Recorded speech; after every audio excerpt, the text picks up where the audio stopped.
Bueno, son diferentes ámbitos de actuación. Es un registrador de la propiedad. El registro de la propiedad es una institución administrativa que publica el dominio y los demás derechos reales sobre los bienes inmuebles. Esa es la función del registro de la propiedad.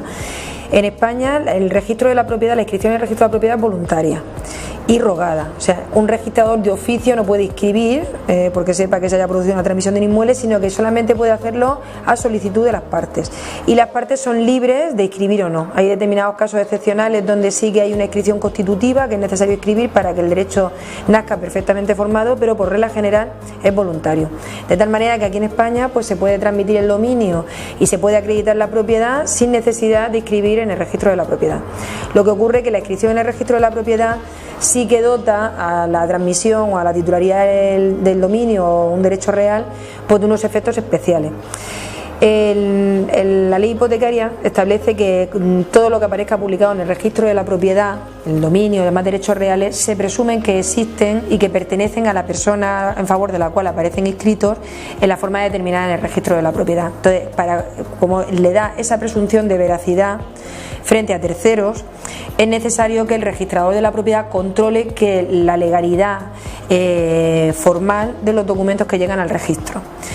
Lo que pasa es que para que se inscriban en el registro de la propiedad, salvo casos excepcionales, tienen que ser documentos públicos. Entonces, los documentos que llegan al registro de la propiedad son documentos que ya antes han sido testados por una autoridad pública o bien un órgano administrativo, un órgano judicial, un juez o un notario. Entonces ya esos órganos son autoridades que han controlado la legalidad de la operación, de tal manera que cuando llega al registro de la propiedad, la calificación del registrador tiene que limitarse a ver si se están cumpliendo las formas extrínsecas del documento, o sea, los requisitos formales para que ese documento pueda acceder al registro de la propiedad, por ejemplo, lo que he dicho, que sea un documento público o que contenga todas las menciones que exige la ley hipotecaria para que se inscriba en el registro.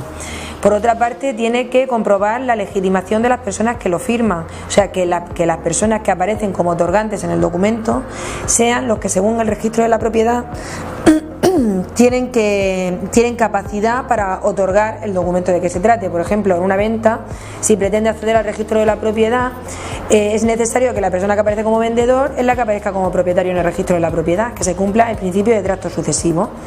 Entonces, para comprobar esos extremos es necesario que el registrador tenga en cuenta los asientos de registro de la propiedad y la documentación que se le presenta. O sea, no puede denegar una inscripción porque extradocumentalmente o extrarregistralmente tenga conocimiento de alguna circunstancia que sea contraria a lo que se pretende inscribir. Él, para calificar, tiene que tener en cuenta la documentación que se le ha presentado y los asientos del registro. Entonces, cualquier extralimitación en la calificación del registrador porque no respete el juicio de legalidad que han hecho esos funcionarios previos que han conformado el documento que accede al registro, intentando invadir sus competencias, o en el caso de que esté tomando en cuenta elementos externos para su calificación que exceden del documento de los asientos del registro, puede dar lugar a que se ponga un recurso contra la calificación del registrador.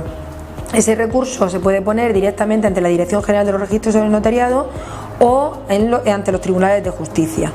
También existe la posibilidad, antes de interponer el recurso, de pedir una calificación sustitutoria por otro registrador. O sea, pedir que otro registrador califique la escritura para ver si coincide su calificación con la del primero que ha calificado o si, por el contrario, decide escribir. Y por otra parte hay que tener en cuenta que la calificación tiene que emitirse en el plazo máximo de 15 días desde la presentación del documento, de tal manera que si se produce una calificación extemporánea, el particular tiene derecho a pedir que se reduzca un 30% los honorarios de registro de la propiedad.